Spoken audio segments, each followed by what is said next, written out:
2023 में भारतीय जनता पार्टी खातेगांव विधानसभा से अगर संतोष मीणा को टिकट देती है तो क्या स्थिति बनेगी यहाँ और कैसा रहेगा चुनाव? निश्चित रूप में यदि भारतीय जनता पार्टी प्रत्याशी के रूप में मुझे खातेगांव विधानसभा 173 से चुनती है तो खातेगांव विधानसभा का मध्य प्रदेश में इतिहास रहेगा जीत का। निश्चित रूप में कार्यकर्ताओं का, क्षेत्र की जनता का जो स्नेह प्रेम मेरे ऊपर है, निश्चित रूप में आप सब लोग देख रहे हैं, आपका भी क्षेत्र में सर्वे चल रहा है। जनता का जो स्नेह प्रेम है वो निष्ठापूर्वक बहुत ही अत्यंत प्रेम है और उस प्रेम को किस तरीके में मेरे ऊपर लुटाती है जनता, आने वाले समय में आप सब लोग देखते हैं। यहाँ तो कांग्रेस का तो हाल बुरा है जहाँ कहीं ना कहीं यदि प्रत्याशी चुनती है, और आने वाले समय में निश्चित रूप में अच्छा होगा। माँ नर्मदा है, भोलेनाथ है, हम तो निष्ठापूर्वक पार्टी के लिए, संगठन के लिए काम कर रहे हैं। नमस्कार, आप देख रहे हैं राजधानी समाचार। बात की जाए मध्य प्रदेश के देवास जिले की। देवास जिले के हम जो कन्नौत खातेगांव विधानसभा है उस विधानसभा पर चर्चा करेंगे और चर्चा में जानेंगे कि विधानसभा का क्या माहौल है और जनता इस बार क्या चाह रही है। हमारे बीच हैं संतोष मीणा जी हैं, लगातार भारतीय जनता पार्टी में जुड़े हैं और कई वर्षों से पार्टी में काम भी कर रहे हैं। वर्तमान में किसान मोर्चा में दायित्व भी है और क्षेत्र में सक्रिय हैं। विधानसभा में भी मांग उठ रही है, कहीं ना कहीं युवाओं को मौका मिलना चाहिए और क्षेत्रीय स्थानीय मुद्दों पर जनता भी इस बार चाह रही है। राजधानी समाचार में आपका स्वागत है। पहले जी धन्यवाद, आप सब लोगों का बहुत आभार, आपने मुझे स्नेह प्रेम दिया, इसी योग्य समझा, उसके लिए मैं आपका धन्यवाद देना चाहूँगा। आप भोपाल से आके कहीं ना कहीं क्षेत्र की जनता की जिस तरीके में आवाज़ बने हो उसके लिए मैं नीरज जी आपका बहुत आभार व्यक्त करता हूँ, आपका और पूरी टीम का। आप लगातार क्षेत्र में जा रहे हैं, कई वर्षों से इसी क्षेत्र में जुड़े हैं। इस बार जनता क्या चाह रही है और 2018 का भी आपने चुनाव देखा होगा, 2023 का क्या माहौल है खातेगांव कन्नौत विधानसभा क्षेत्र? देखिएगा, ये विधानसभा खातेगांव 173 है और ये मेरा कर्मभूमि क्षेत्र है।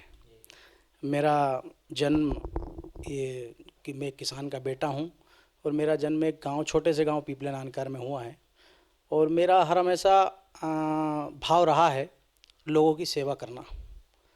और निश्चित रूप में मेरा कोई पारिवारिक राजनीति बैकग्राउंड नहीं है, मैं एक किसान का बेटा हूँ, पर मेरे अंदर से जो ललक रही कि जनता की सेवा करना चाहिए जिससे लोगों का भला हो सके, उसी भाव को लेके मैं भारतीय जनता पार्टी में लंबे समय से सक्रियता से काम कर रहा हूँ। और मेरी इस विधानसभा क्षेत्र में निश्चित रूप में लोगों की सेवा करने का मुझे अवसर प्राप्त होता है, जिस माध्यम से भी हो उस माध्यम से मैं जनता की सेवा करता हूँ। कुछ ऐसे सवाल हैं जो आप पार्टी से जुड़े हैं तो पूछना जायज़ है। पहला सवाल तो यही है कि जनपद का आप चुनाव हार गई आपकी पार्टी यहाँ खातेगांव जनपद। जिला पंचायत का चुनाव भाजपा यहाँ से हार गई। 4 जो जिला पंचायत आपकी सीट हैं आपके क्षेत्र में वो भी चुनाव हार गई। संगठन की कमी रही या स्थानीय नेताओं की कमी रही, क्या कारण रहा जो जिला पंचायत जनपद खातेगांव का चुनाव नहीं जीत पाई भाजपा यहाँ से? देखिएगा, भारतीय जनता पार्टी वो दल है जिन्होंने हर हमेशा राष्ट्र के लिए, देश के लिए काम किया है। और निश्चित रूप में हमारे बीच में उदाहरण है देश के यशस्वी प्रधानमंत्री नरेंद्र मोदी जी, जिन्होंने 35 से 70 हटाने का काम जम्मू कश्मीर जैसी जगहों पे सुनने करा, जो एक राष्ट्रीय मुद्दा था। राम मंदिर जैसा, जो कई हमारे कार सेवक और कई संघ के सेवक और कई भक्त साधु संतों ने अपना जीवन समर्पण करा, ऐसे कई निराकरण हमारे देश के प्रधानमंत्री मोदी जी ने किया। हम उनके नेतृत्व में काम कर रहे हैं। आज आप देख रहे हैं ये मध्य प्रदेश बीमारू प्रदेश था, इस मध्य प्रदेश को स्वस्थ प्रदेश बनाने का काम मध्य प्रदेश के किसान के बेटे ने करा, जिनको आप भी जानते हैं। मध्य प्रदेश जो एक छोटे से गांव में उनका जन्म हुआ, जेत करके गांव है, माँ नर्मदा के किनारे। में भी एक माँ नर्मदा के किनारे में रहने वाला व्यक्ति हूँ। यहाँ माँ नर्मदा का नाभि कुंड तीर्थ स्थल है जो बहुत ही प्राचीन पांडव मंदिर है वहाँ भगवान सिद्धेश्वर का। तो ऐसे जगह उनका भी जन्म हुआ माँ नर्मदा के किनारे। उन्होंने इस बीमारू प्रदेश को स्वस्थ प्रदेश बनाने का काम करा। इसी तरीके में जितनी भी योजनाएं हैं मध्य प्रदेश में शिवराज जी के माध्यम से जो काम हुए, और निश्चित रूप में हमारी जिम्मेदारी बनती है। अभी पूर्व में जिला पंचायत चुनाव थे, जनपद पंचायत चुनाव थे। क्या होता है, जनता हमें इसलिए चुनती कि हम जनता की सेवा कर सकें। और आज का जो वर्तमान का जो समय है, लोग जागरूक हैं, लोग जानते हैं कि हमें कैसा प्रत्याशी चाहिए, हमें कैसा जनप्रतिनिधि चाहिए कि जो हमारी सेवा कर सके या फिर धरातल पे केंद्र सरकार की, मध्य प्रदेश की सरकार की योजनाओं को ज़मीन स्तर तक पहुंचा सके। ऐसे व्यक्ति की हर जगह ज़रूरत है। निश्चित रूप में हम इस बात का खेद है कि हमारे यहाँ चारों जिला पंचायत सदस्य जनपद में जो हमारे प्रत्याशी हारे हैं, उसको लेके हम संगठन ने भी उसके ऊपर संज्ञान लिया है। निश्चित रूप में आने वाले समय में और कई चीज़ों का सुधार होगा। और जिस तरीके में जनता ने जो उनको मतदान देके कहीं ना कहीं उनको जो सीख दी है, उस सीख से आगामी समय में 2023 में हम सब लोग उसको स्वीकार करके आगे काम कर रहे हैं। और जो सरकार की योजना है मध्य प्रदेश की और केंद्र सरकार की योजना को हम ज़मीन तक ले जाने का काम कर रहे हैं। एक आपके ज़िले के एक बड़े नेता हैं दीपक जोशी जी, पूर्व मुख्यमंत्री कैलाश जोशी के पुत्र हैं। उन्होंने कुछ दिन पहले ही कांग्रेस का दामन थामा। आपको नहीं लगता ये बड़े नेता भाजपा से क्यों जा रहे? क्या कमी है? क्या स्थानीय नेताओं को जो वर्तमान जो ओरिजिनल कार्यकर्ता उनको सम्मान नहीं मिल रहा है भाजपा? देखो, भारतीय जनता पार्टी का एक मैं छोटा सा कार्यकर्ता हूँ। और निश्चित रूप में हमारी जो कीमत है, जब तक हम परिवार में हैं, जब तक परिवार में हमारी कीमत है, और निश्चित रूप में परिवार से ही हमारी कदर है। इससे पूर्व में वो मंत्री भी रहे हैं, विधायक भी रहे हैं, उनके जो पिताजी हैं वो मध्य प्रदेश के मुख्यमंत्री भी रहे हैं। निश्चित रूप में पार्टी ने कहीं किसी प्रकार का कोई सम्मान में कमी नहीं छोड़ी। अब उनकी क्या विचारधारा रही, क्या उनके विचार थे और वो क्या चाहते हैं, निश्चित रूप में पार्टी ने उनको सब कुछ दिया। और यदि पार्टी ने हमें सब कुछ दिया है तो हमारी जिम्मेदारी बनती है हम पार्टी के लिए काम करें, संगठन के लिए काम करें। और आप देखते हैं कि परिवर्तन ही प्रकृति का नियम है। निश्चित रूप में समय परिवर्तित होता है, आज कोई कल कौन, ऐसे इस तरीके की जो स्थितियां निर्मित होती है, तो हमें बड़े विचारधाराओं के साथ पार्टी के लिए काम करना चाहिए, राष्ट्र के लिए काम करना चाहिए। और मैं तो सभी लोगों को ये कहना चाहूँगा कि पार्टी के लिए काम करके निष्ठापूर्वक, हमारे कई अनेकों लोगों ने काम किया पार्टी के लिए, जिन्होंने कभी पद की और प्रतिष्ठा की चिंता नहीं करी। तो इसमें पद और प्रतिष्ठा की चिंता करने की ज़रूरत नहीं है। चरेवेती जो हमारा मूल मंत्र है, उसको लेकर हमने काम करना चाहिए। स्थानीय क्षेत्र के जो बड़े नेता हैं आपके, चाहे विधायक हैं, सांसद, इन पर कांग्रेस पार्टी आरोप लगा रही है, भ्रष्टाचार के आरोप लग रहे, बहुत सारी चीज़ें हैं, कई बार उद्घाटन हो जाते हैं, भूमि पूजन हो रहा है, बाद में देखा तो वो सड़क नहीं बनी, पुलिया नहीं बनी। क्या कहना चाहते हैं? आरोप हैं, सवाल पूछना बनता है आपसे। मैं आपको कहना चाहूँगा, हमें जनता चुनती है विकास के लिए, व्यवस्था के लिए, और हमारी जिम्मेदारी बनती है कि हम जनता के लिए निष्ठा से और ईमानदारी से काम करें। आज वो समय नहीं कि आपने आज यहाँ पर ली, कल फिर आप कहीं दूर हो गए। हमें जनता में, यदि हमें जनप्रतिनिधि रूप में जनता ने चुना है तो हमारी जिम्मेदारी बनती है। एक विधानसभा के अंदर 2 लाख 2.5 लाख मतदाता के लगभग मतदाता रहते हैं, और मतदाता हमें चुन के भेजते हैं। तो हमें हमारे क्षेत्र की विकास की लड़ाई लड़ने के लिए ही तो भेजते हैं। तो हमारी जिम्मेदारी बनती है, यदि हम इस प्रकार की कोई चूक करते हैं तो निश्चित रूप में जनता की नाराज़गी तो आपको देखने को मिलेगी। और जनता ने हमें यदि चुना है तो हम निश्चित रूप में ईमानदारी से, निष्ठा से, हमारी क्षेत्र की जनता, देखो जनता और कार्यकर्ता हमारे देवतुल्य कार्यकर्ता रहते हैं, जो दिन और रात हमारे लिए, पार्टी के लिए, संगठन निस्वार्थ मेहनत करते हैं, जिन्हें कहीं कोई स्वार्थ नहीं रहता है, ना तो पद का स्वार्थ रहता है, ना कोई प्रतिष्ठा का स्वार्थ रहता है। यदि उनको स्वार्थ रहता है तो अपनी भारतीय जनता पार्टी का स्वार्थ रहता है, भारतीय जनता पार्टी के प्रत्याशी को कैसे वो जिता के लाते हैं। और फिर इस तरीके में यदि कहीं कोई इस प्रकार की स्थितियाँ निर्मित होती है तो उनकी जो नाराज़गी है वो जायज़ है, और उसके ऊपर सभी जगह संशोधन सुधार करने की ज़रूरत है। और हमारी क्षेत्र की जो जनता है हमारे लिए भगवान है, राजनीति हमारे लिए एक माध्यम है।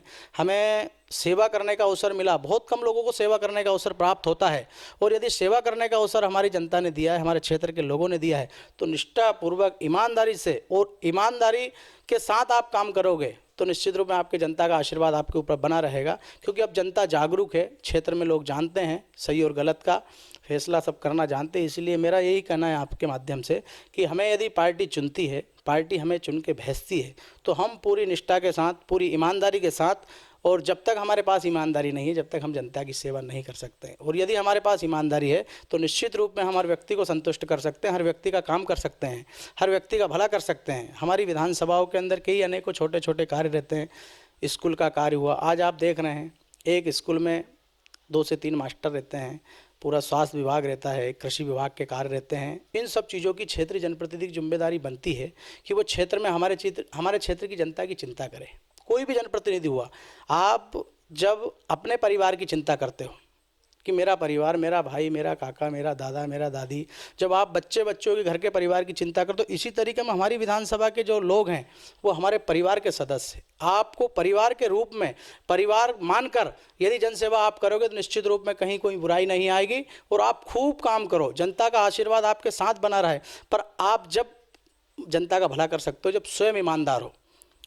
काफ़ी सवालों के जवाब दिए आपने।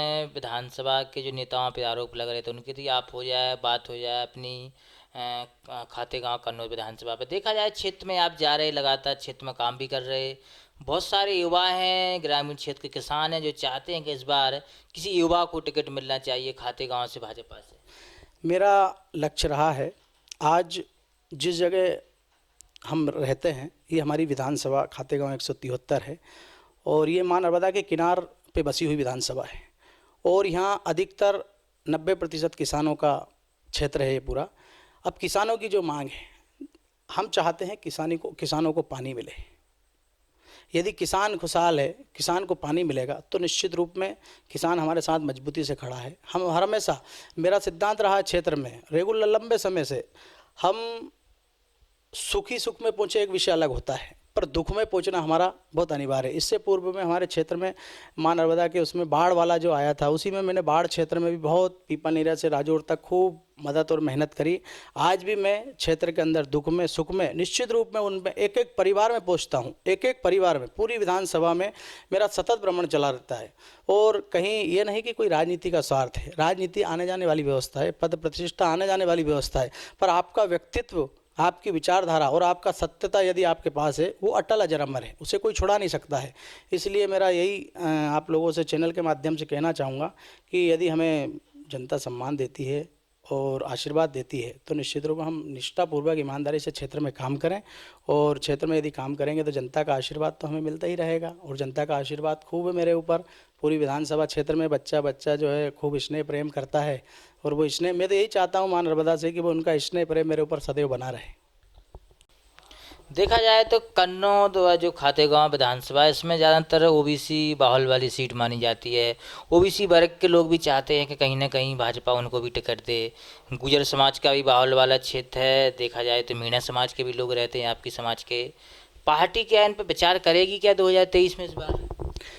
देखो, देखा जाए तो भारतीय जनता पार्टी हर हमेशा यहाँ से जीत के गई है और संगठन का जो भी निर्णय रहा उसको सब लोगों ने आज तक स्वीकार करके आए हैं। निश्चित रूप में खातेगांव विधानसभा क्षेत्र जो है 173 वो पिछड़ा वर्ग बाहुल्य विधानसभा है। इसमें बड़ी संख्या में पिछड़ा वर्ग के लोग वास करते हैं। देखा जाए तो मीणा समाज के लोग, गुजर समाज हैं, पवार समाज है, जाट समाज है, केवट समाज है, लोवंशी समाज है और आदिवासी समाज के वर्ग के लोग हैं। सभी वर्ग के लोग यहाँ ज़्यादा अधिकतर वास करते हैं और निश्चित रूप में हर व्यक्ति के अंदर एक ललक रहती है कि हमारा भी कोई व्यक्ति, हमारे बीच का भी कोई व्यक्ति विधानसभा में चुन के जाए। तो इस तरीके की जो बातें बीच में जनता के बीच में से आती है निकल के, तो हर व्यक्ति चाहता है कि कोई किसान का बेटा बने जो हर पीड़ा को समझे, हर क्षेत्र की गतिविधियों को समझ के क्षेत्र में काम करे। इस तरीके की विचारधाराएं लोगों के बीच में है और निश्चित रूप में हम सब लोग तो पार्टी के कार्यकर्ता हैं, हमारे लिए तो संगठन सर्वोपरि है। हमें जहां लगाया जाता है हम निश्चित रूप में ईमानदारी से काम करते हैं, क्योंकि हमारे लिए माँ भारती और भारतीय जनता पार्टी मुख्य है। संगठन जो हमें जिम्मेदारी देता है, इससे पूर्व में संगठन ने जहाँ जहाँ भी जिम्मेदारी दी निष्ठापूर्वक हमने काम करा है और आगामी समय में भी करेंगे काम। 2023 में भारतीय जनता पार्टी खातेगांव विधानसभा से अगर संतोष मीणा को टिकट देती है तो क्या स्थिति बनेगी यहाँ और कैसा रहेगा चुनाव? निश्चित रूप में यदि भारतीय जनता पार्टी प्रत्याशी के रूप में मुझे खातेगांव विधानसभा 173 से चुनती है तो खातेगांव विधानसभा का मध्य प्रदेश में इतिहास रहेगा जीत का। निश्चित रूप में कार्यकर्ताओं का, क्षेत्र की जनता का जो स्नेह प्रेम मेरे ऊपर है, निश्चित रूप में आप सब लोग देख रहे हैं, आपका भी क्षेत्र में सर्वे चल रहा है, जनता का जो स्नेह प्रेम है वो निष्ठापूर्वक बहुत ही अत्यंत प्रेम है और उस प्रेम को किस तरीके में मेरे ऊपर लुटाती है जनता, आने वाले समय में आप सब लोग देखते हैं। यहाँ तो कांग्रेस का तो हाल बुरा है जहाँ कहीं ना कहीं यदि प्रत्याशी चुनती है, और आने वाले समय में निश्चित रूप में अच्छा होगा। माँ नर्मदा है, भोलेनाथ है, हम तो निष्ठापूर्वक पार्टी के लिए, संगठन के लिए काम कर रहे हैं। क्या संदेश देना चाहते हैं खातेगांव विधानसभा क्षेत्रवासियों के लिए आज? मैं बस इतना ही कहूँगा कि भारतीय जनता पार्टी और क्षेत्र की जनता जब कार्यकर्ता किसी व्यक्ति को चुनती है तो उसकी जिम्मेदारी बनती है वो पूरी ईमानदारी के साथ, निष्ठा के साथ क्षेत्र में अंतिम पंक्ति में बैठे व्यक्ति का कैसे भला कर सकता है, उसी भाव के साथ हमें काम करना है। हमारे क्षेत्र में मां नर्मदा का नाभि कुंड क्षेत्र है, जहाँ सिद्धेश्वर क्षेत्र है और बहुत ही प्राचीन स्थान है।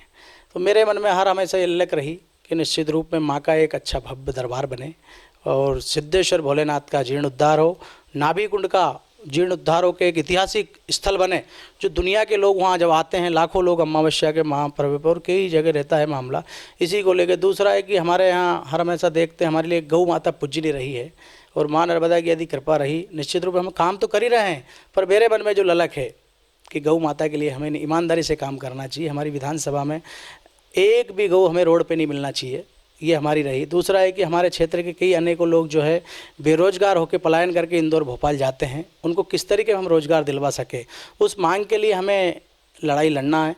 और युवाओं को कैसे हम रोजगार दे सकें, किस तरीके में हम अच्छे निष्ठावान ईमानदार कार्यकर्ताओं को सम्मान देके, इन भावों के साथ तो मैं काम कर ही रहा हूं। और निश्चित रूप में पार्टी हमें यदि जिम्मेदारी और प्रत्याशी बनाती है तो कोई कोर कसर नहीं छोड़ेंगे, कोई भी कोर कसर नहीं छोड़ेंगे। जिस तरीके में एक ईमानदार व्यक्तित्व आज आप उत्तर प्रदेश में देख रहे हो, उत्तर प्रदेश में एक ईमानदार व्यक्ति ने पूरे उत्तर प्रदेश को सुधारने का काम करा। और जब तक हम स्वयं ईमानदार नहीं हैं, जब तक जनता का, पब्लिक का और कार्यकर्ताओं का भला नहीं कर सकते हैं। इसीलिए मैं तो बस यही कहूँगा कि हर हमेशा निष्ठा से, ईमानदारी से पार्टी के लिए, संगठन के लिए और क्षेत्र की जनता को अपना भगवान मानकर काम करो। निश्चित रूप में हर चीज़ की विजय प्राप्ति आपको मिलती रहेगी। तमाम वो मुद्दे थे खातेगांव विधानसभा चुनाव को लेकर, चाहे जिला पंचायत के हों, जनपद के, उन्होंने जवाब भी दिए। उसके कहा भी है कि कहीं ना कहीं ऐसे जनप्रतिनिधि होते हैं जो क्षेत्र में नहीं जाते हैं, काम नहीं करते, जनता के जो वादे करते हैं उन पर नहीं उतरते, तो कहीं ना कहीं यहाँ पर हार की स्थिति बन जाती है। तो भाजपा के बहुत सारे कारण हैं जो यहाँ पर, चाहे जिला पंचायत का चुनाव, जनपद का चुनाव भाजपा हारी है। अब देखना होगा विधानसभा चुनाव में अगर संतोष मीणा को भारतीय जनता पार्टी टिकट देती है तो क्या स्थिति बनती है यहाँ, क्या सीट जीत पाएगी, या क्या समीकरण बनते हैं, जाति समीकरण भी देखे जाएंगे। जुड़े हमारे साथ, ये विस्कर्मा की रिपोर्ट, खातेगांव विधानसभा, जिला देवास।